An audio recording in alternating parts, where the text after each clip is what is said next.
Di sisi lain, Polda Metro Jaya menetapkan satu lagi tersangka baru dalam kasus judi online yang melibatkan pegawai Kementerian Komunikasi dan Digital.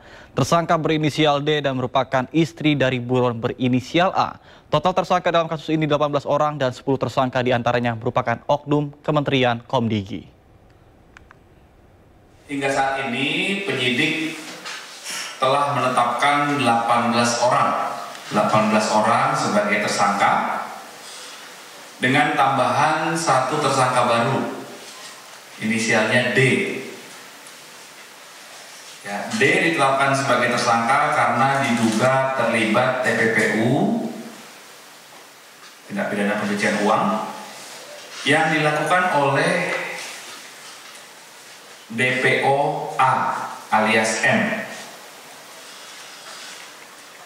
D ini, tersangka D adalah istri dari DPO A, ya.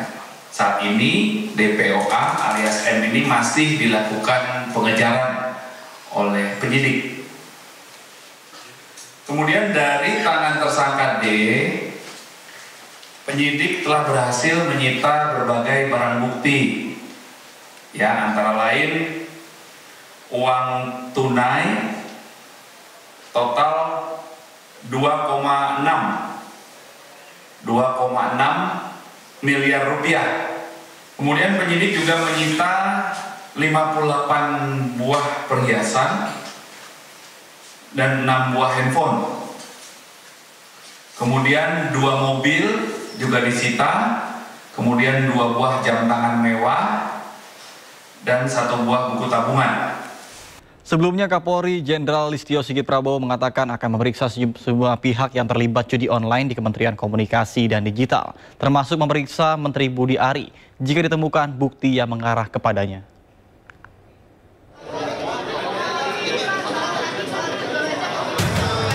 Kapolri Jenderal Listio Sigit Prabowo mengungkap Polri membuka peluang terhadap semua pihak yang terlibat untuk diperiksa dalam kasus situs judi online.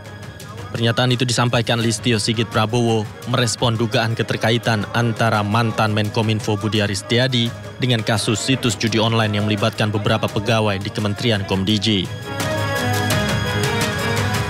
Kepolisian terus mendalami keterangan dari 2 orang pelaku yang tertangkap di Malaysia.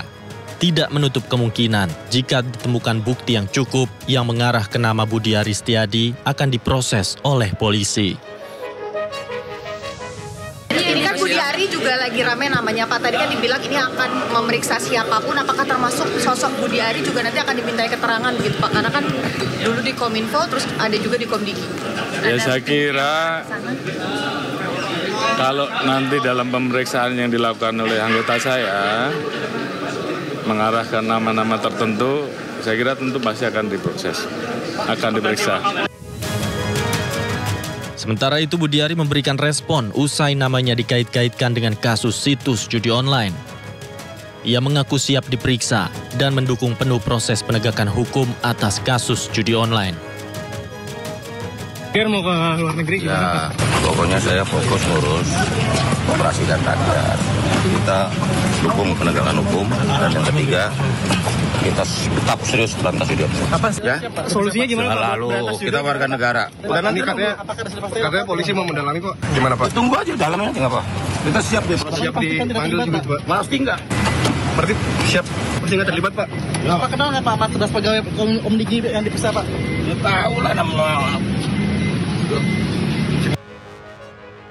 Nama Budi Ari diduga terkait dengan praktek pemeliharaan situs judi online di lingkungan Kementerian Kominfo di era kepemimpinannya. Hingga kini, polisi telah menetapkan 18 orang tersangka atas kasus situs judi online. 10 diantaranya adalah pegawai di Kementerian Komdigi, sementara 8 lainnya adalah warga sipil. Dari Jakarta, Tim Liputan iNews melaporkan.